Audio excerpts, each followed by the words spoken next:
gente, tudo bem com vocês? Hoje é dia 24 de agosto, segunda-feira, e nós vamos aí para nossa segunda aula, nossa aula de História.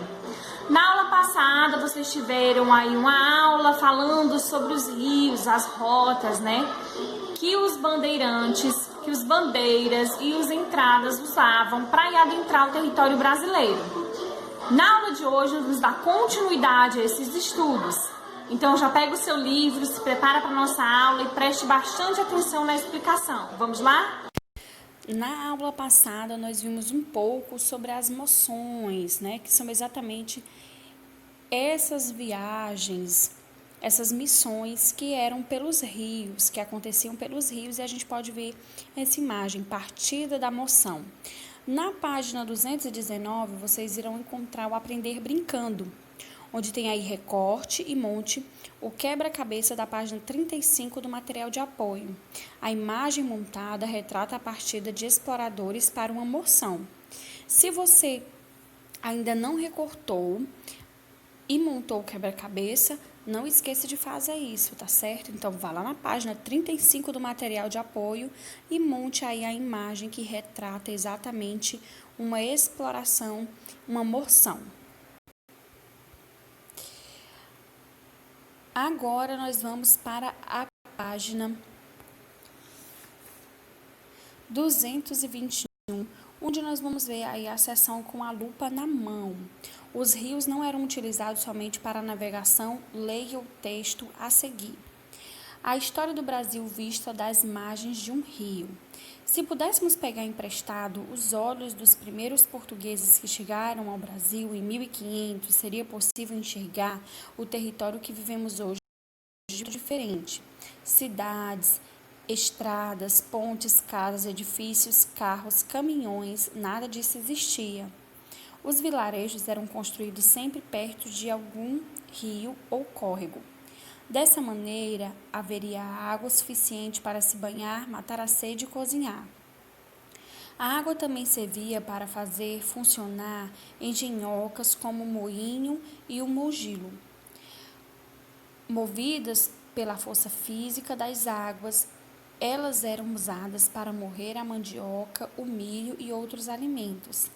Além disso, às margens dos rios também é mais comum encontrar animais para caçar e grande fartura de peixes, o que completava a alimentação daquelas pessoas. Vamos responder juntos à atividade da sessão com a lupa na mão. De acordo com o texto, por que os vilarejos eram construídos às margens do rio?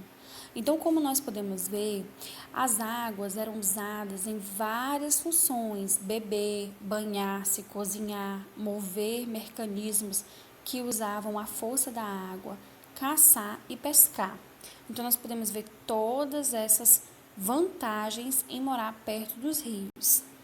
E hoje, na atualidade, as pessoas ainda moram às margens do rio. Então, gente, muitas comunidades ainda vivem da pesca. Além disso, em muitos lugares do norte do Brasil, os rios são as únicas vias de acesso a hospitais, escolas ou outras cidades. Então, sim, ainda existem muitas pessoas que vivem aí à margem dos rios. Nessa mesma página, nós podemos ver aí a seção Aprender Brincando novamente.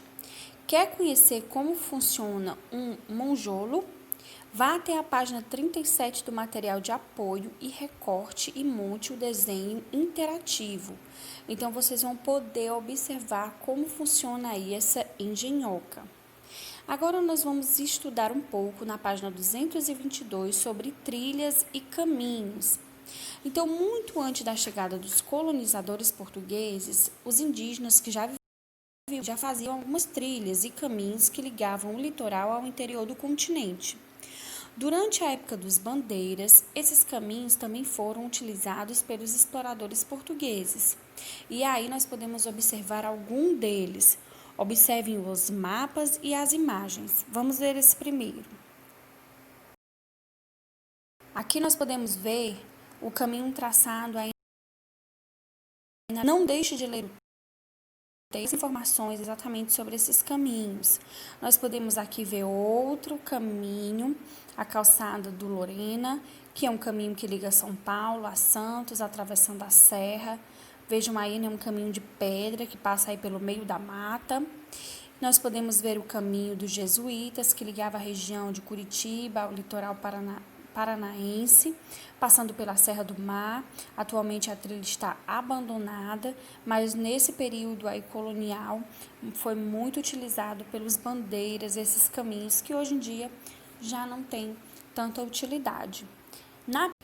Nessa página 223, nós vamos estudar exatamente o assunto do RA de vocês, da realidade aumentada, os indígenas e os jesuítas. Nas expedições que foram realizadas nesse período, os indígenas eram escravizados e forçados a desempenhar várias funções. Guiavam os bandeirantes e carregavam cargas, e muitas dessas expedições tinham como finalidade exatamente encontrar mais índios para escravizar. Os padres jesuítas se opõem à escravidão dos indígenas. Os jesuítas eram religiosos portugueses que vinham ao Brasil para divulgar a fé cristã e catequizar os povos nativos. Para isso, esses religiosos aprendiam as línguas dos nativos ou se comunicavam de maneiras criativas, fazendo mímica, por exemplo. Alguns encenavam peças de teatro para ensinar passagens da Bíblia aos indígenas. Nessa página 223, vocês irão encontrar o símbolo do RA, onde vai apresentar um vídeo falando exatamente sobre os jesuítas, que eram esses padres católicos que ajudavam muito alguns povos indígenas que viviam no Brasil no período colonial. Então não deixe de abrir o RA e assistir o vídeo para que você adquira ainda mais conhecimento sobre esse assunto. Aí no Conheça Quem é, nós podemos ver a imagem do padre José de Anchieta. Provavelmente você já deve ter ouvido falar desse nome. José de Anchieta foi um dos missionários jesuítas mais conhecidos. Ele escreveu muitas obras importantes, como peças teatrais religiosas, cartas sobre a vida no Brasil, colônia e a primeira gramática da língua tupi. Na página 224, nós podemos ver aí o trem da história. Então, essa leitura vocês irão realizar em casa. Realizem a leitura desse trem da história com bastante atenção. Aproveitem para exercitar a leitura de vocês. E na página 225, vocês terão aí uma atividade que vocês devem realizar em casa. Na nossa próxima aula, nós iremos explorar tanto o trem da história quanto essa atividade na mão na massa através da nossa correção e da leitura. Então, não deixe de fazer sua atividade e quando terminar, me enviar a foto, tá certo? É isso aí, gente. Feitas nossas explicações, eu vou estar deixando aqui no final do nosso vídeo a agenda. Realizem as atividades, treinem em casa o que a gente estudou e até a nossa próxima aula. Fiquem com Deus, um beijão e tchau, tchau.